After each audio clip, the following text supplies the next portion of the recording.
नमस्कार दोस्तों, आप सभी का मैं इस short hand word YouTube channel में स्वागत करता हूं। दोस्तों मैंने नया चैनल बनाया है और मेरा इसे बनाने का उद्देश्य सिर्फ यही है कि हम लोग जो शॉर्ट हैंड करते हैं उसकी प्रैक्टिस करने के लिए यहाँ पे हम लोग वीडियो अवेलेबल हैं। और तो यहाँ पे मैं हिंदी में शॉर्ट हैंड के वीडियो अपलोड करूँगा जो 80 से 130 तक की स्पीड तक के होंगे। आप सभी लोग प्रैक्टिस कीजिए और जो भी सुझाव हों आप कमेंट में बताइए हमें।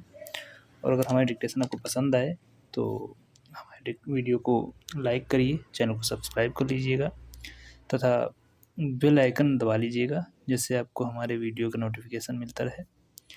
अब आप तैयार हो जाइए, आपकी डिक्टेशन स्टार्ट होने वाला है। 80 शब्द प्रति मिनट डिक्टेशन स्टार्ट होगी 5 सेकंड बाद।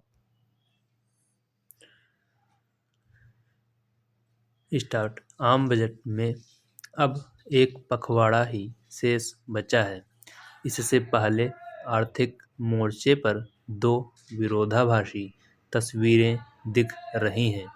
एक ओर जहां भारत तेजी से वृद्धि कर रहा है, वहीं सरकार वित्तीय मोर्चे पर अपेक्षाकृत सतर्क दिखाई दे रही है।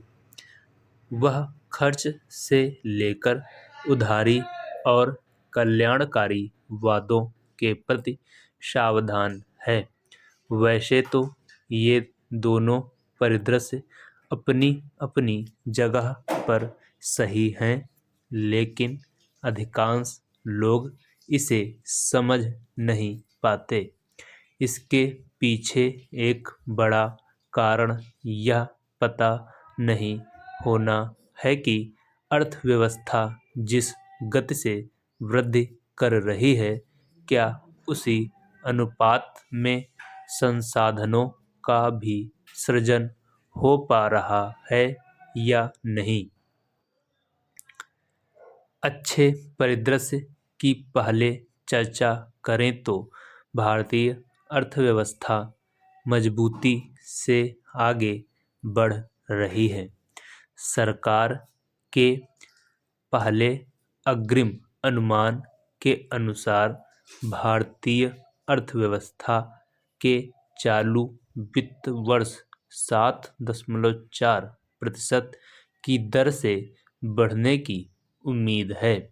यह पिछले वर्ष की 6.5% की वृद्धि से अधिक होगी। कुछ ही दिन पहले दूसरी तिमाही के आंकड़े भी आए थे, जिनमें 8.2% की गजब की तेजी दिखी थी। यह वृद्धि सामान्य जनजीवन में भी नजर आती है। वाहनों की बिक्री बढ़ रही है, हवाई जहाज में तेजी आई है, वित्त, परिवहन, आतिथ्य सत्कार और रियल एस्टेट जैसे क्षेत्रों का निरंतर विस्तार हो रहा है। बेरोजगारी में कमी आई है और मनरेगा के तहत काम की तलाश घटी है। स्पष्ट है कि लोग कहीं बेहतर विकल्प खोज रहे हैं, जो सकारात्मक संकेत है। हालिया आंकड़ों के अपवाद को छोड़ दिया तो महंगाई का रुख भी नरम है। खाद्य कीमतों से लेकर ईंधन की दरों में स्थिरता बनी हुई है। इससे घरेलू बजट पर दबाव घटा है और रिजर्व बैंक के लिए ब्याज दरें घटाने की गुंजाइश बढ़ी है। अगर लोगों के नज़रिए से देखा जाए तो ऊंची वृद्धि और नरम महंगाई की स्थिति बहुत अनुकूल कही जाएगी। तब फिर चिंता किस बात को लेकर है?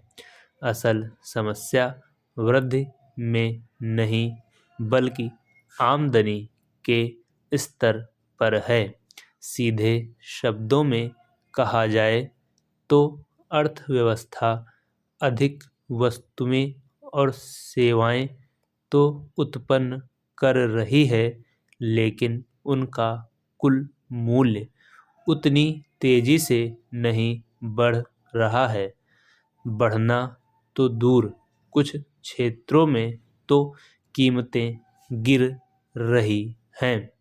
यह सुनने में अच्छा लग सकता है, लेकिन इसके अपने निहितार्थ होते हैं जिनकी कुछ दूसरे मोर्चों पर कीमत चुकानी पड़ती है।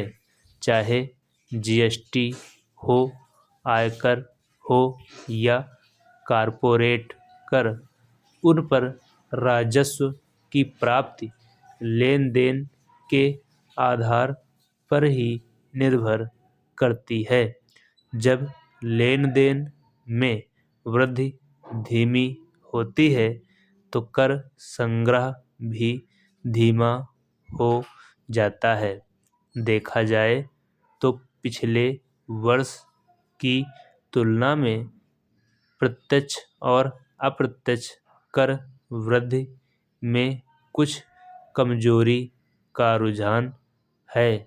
सरकारी आमदनी भले ही घट जाए, लेकिन वेतन, पेंशन, ब्याज भुगतान और कल्याणकारी योजनाओं की देनदारी तो जस की तस बनी रहती है।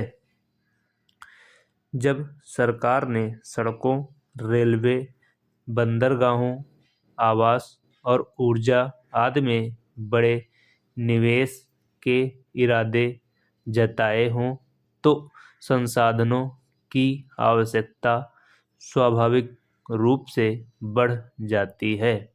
इसलिए कोई हैरानी की बात नहीं कि सरकार एक मुश्किल संतुलन साधने की चुनौती का सामना कर रही है।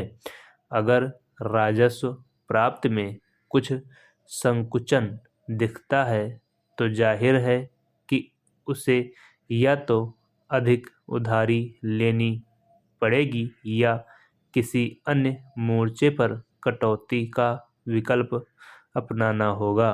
नई महत्वाकांक्षी घोषणाओं को लेकर भी संयम बरतना पड़ेगा। आगामी बजट के समक्ष इन चुनौतियों से पार पाना भी एक बड़ी चुनौती होगी। इस कहानी में कई पेच और भी हैं। एक पेच वृद्धि की असमान प्रकृति से भी जुड़ा है। शहरी उपभोग में तेजी बनी हुई है।